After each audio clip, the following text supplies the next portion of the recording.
Welcome to Autocar's review of the 2014 Paris Motor Show, where Volkswagen Group certainly knows how to dominate proceedings.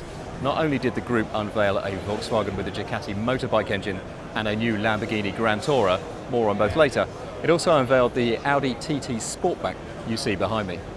Now, with the A5 and A7 Sportback, Audi gave us four-door saloons and turned them into coupes. With this, it has done more or less the opposite. This is the TT Sportback, a longer, wider, four-seat and five-door version of the TT Coupe. Officially, it's just a concept, but as with the all-road and off-road TTs that Audi has already shown this year, it represents a realistic widening of the TT range, or, as Audi's R&D boss Ulrich Hackenberg described it to us, a potential TT family. At 4.4 metres long, the TT Sportback is longer even than an Audi A3 saloon, while its 125mm stretched wheelbase makes room for two individual chairs in the rear of the cabin, which owners of the regular TT will know is not a particularly spacious place. The engine in the concept is the one you'd probably expect it to be, the ubiquitous 2-litre turbo petrol from the regular TT, turned up to 395 horsepower and driving through a twin-clutch gearbox. Expect new production members of the TT family soon. The range could comprise as many as 5 models within the next 3 years. Jaguar took the opportunity of the Paris Motor Show to announce prices for its new BMW 3 Series rivaling XE saloon. Petrol versions will start from £5 less than £27,000 and diesels from just under £30,000 when cars reach dealers next May. The XE is built on a new aluminium platform with double wishbone front and multi-link rear suspension. The base diesel engines are Jaguar's new Ingenium 4-cylinder units, which will eventually free Jaguar Land Rover from its dependence on Ford for small capacity engines. Rear-wheel drive is standard, but four-wheel drive will be announced later, as will other body styles. And the range is currently topped by an XES, which costs 45 grand and shares its 3-litre supercharged V6 with the Jaguar F-Type. But knowing Jaguar, you can expect a faster R model quite soon. The most exciting thing about Infiniti's QAT concept is that it is going to become a production reality. Infiniti told us that the four-door show car is way more than a design study. This is our entry into the large saloon segment. The Renault-Nissan Alliance, which owns Infiniti, knows that range expansion is the only way to dramatically increase the brand's sales. So as well as announcing it will make the QAT, Alliance boss Carlos Ghosn told Autocar that Infiniti will also make a mini-rivaling Q20 hatchback. There's also the possibility of a Range Rover rival, while Infiniti is considering increasing the amount of technology it shares with its sometime partner Mercedes-Benz. It might use Mercedes rear-drive platforms for its larger cars. The QAT, though, will hit production in 3 to 5 years' time, and even though the concept looks outlandish, Infiniti says that perhaps as much as 90% of it could make it onto the road. Citroen's DS sub-brand is changing. Not only will DS models drop Citroen badges entirely in Europe from next year, but by 2020 Citroen wants it to be challenging the appeal and exclusivity of Audi. And it has a new design direction, heralded by this Divine DES concept car. Ignore the fact that it has scissor doors because they're pure concept fantasy, but Citroen's people tell us they are serious about a car which doesn't have a rear window. Instead, there's a rear view camera whose view is projected where a rear view mirror would normally be.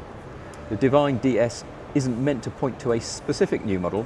Citroen has revealed few mechanical details beyond saying it has 267 horsepower and is front-wheel drive, but it is promising separate manufacturing and engineering standards for DS models in future to boost the brand's premium appeal. This is the Mercedes-Benz AMG GT getting its public debut. It's AMG's second series production model and follows, but doesn't directly replace, the recently discontinued SLS AMG. Although it shares elements of its body structure with the SLS, the positioning is rather different. The SLS costs nearer £200,000, the GT is expected to cost from £95,000 to £110,000. The GT will get a twin-turbocharged 4-litre V8 engine, with buyers able to choose from 2 power outputs. As standard, it has 456 horsepower, that's the 95 grand one, but there's also an S specification, which is visually a little different and has 503 horsepower. Initially, only S models will be delivered, with a lower-powered model following later. Like the SLS, the GT's engine is set far back beneath the bonnet, far enough to Mercedes call it front mid-engined, while a 7-speed transaxle puts power to the rear. Because the gearbox is rear-mounted, some 53% of weight is over the rear wheels. Official performance figures suggest that in S form, the GT will reach 62 miles an hour in 3.8 seconds and go on to 193. It should hit the road during the first quarter of next year. Mercedes also showed the C63 AMG at the Paris show. It too will get a 503 horsepower version of the new 4-litre V8 with deliveries in February, priced at around £60,000. The Land Rover Discovery Sport received its public debut at the Paris show, bringing the Discovery name to the replacement for the Freelander. The big news is that it has been lengthened to make it a 7-seater, thanks to a pair of chairs in the boot. It's around 80mm longer than the Freelander and a little lower, giving it a sleek appearance slightly reminiscent of the Range Rover Evoque. That's perhaps not surprising, much of the mechanicals are the same. Inside, the Discovery Sport gets a fairly premium feel interior and a sliding rear bench to improve legroom to near Range Rover levels. Happily, it also has a new 8-inch touchscreen infotainment system. That's currently one of the weaker points of the Jaguar Land Rover lineup, and this new system will pretty quickly filter throughout the rest of the range. Disappointingly, initially the range will only comprise an existing 2.2-litre diesel, but JLR's new range of small engines will be available from 2015. Discovery Sports will start at £32,000 and rise to £40,000 when they become available to order in January. Deliveries start in the spring. This is the 200 millionth car produced by Volkswagen, so deserves to be a bit special. And it is. Remember the super frugal 300 miles to the gallon XL1? Well, imagine that without the diesel-electric hybrid and instead with Ducati's most powerful motorbike engine installed in the middle instead, and you're pretty much there. Ducati has been a part of VW Group since Audi bought it in 2012, and this car, the XL Sport, utilises the engine from Ducati's 1198 Panigale Superleggera. It makes 197 horsepower, which, driving through a 7-speed twin-clutch transmission, is enough, Volkswagen claims, to launch the XL Sport to 60 miles an hour in only 5.7 seconds, and onto a top speed of 167 miles an hour. That's extraordinarily fast for a sub-200 horsepower car, but remember the XL1 is an extremely efficient aerodynamic base, and although the XL Sport is wider, heavier and less slippery, it still only weighs 890 kilos and has a drag coefficient of 0.26.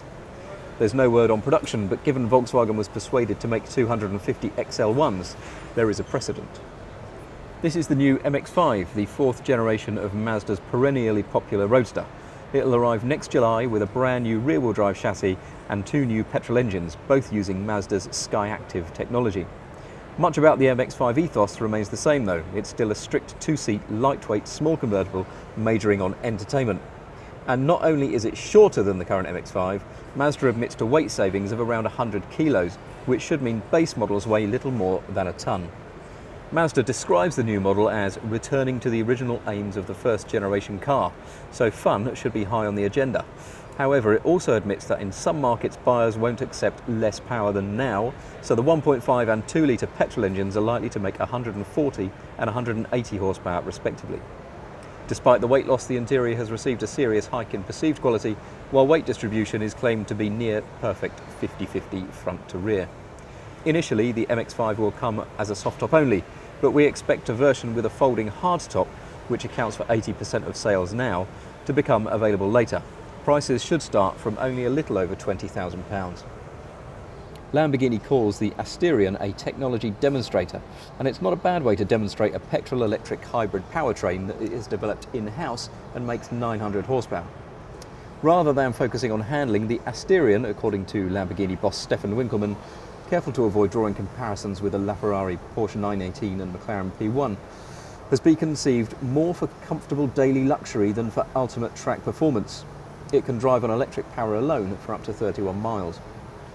The Asterion's advanced powertrain features the company's 5.2-litre V10, like you'll find in the Huracan, driving the rear wheels only, but it's also linked to 2 electric motors, one for each axle. The engine makes 600 horsepower, the motor's 300, which combine to give that breathtaking total. Lamborghini complains the Asterion is good for 60 miles an hour in 3 seconds dead and a top speed of 199 miles an hour. The 458 Speciale A, an open-top Ferrari Speciale, is the kind of car devoted Ferrari customers are invited to buy. As a result, the 499 units Ferrari proposes to make should sell out no problem at all. The XC90 is the most important car in Volvo's recent history, developed as part of a £6.5 billion investment programme. This second-generation XC90 is a 7-seater and moves up market slightly. The limited-run first edition model will sell for £68,000.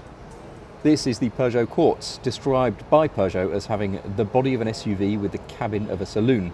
It's powered by a plug-in hybrid totaling 493 horsepower, and while Peugeot will not make it, this gives a vague idea of what visual form a future Peugeot crossover could take. Fresh impetus for Smart at Paris with the introduction of the third generation 4.2 and second generation 4.4. UK sales of both begin early next year. Like previous 4.2 and 4.4 models, they're different sizes, but this time, to save costs, they both share the same platform, one they also have in common with the Renault Twingo. Honda's Civic Type R moves tantalisingly closer to production. Few new details announced here, but we can be increasingly sure it'll look like this, that it'll have 300 horsepower, and crucially, the version that Honda has developed to break the front drive lap record at the Nürburgring is precisely the same car you can buy in the showroom. No special packs, no special tyres, it's just the fastest hot hatch money can buy.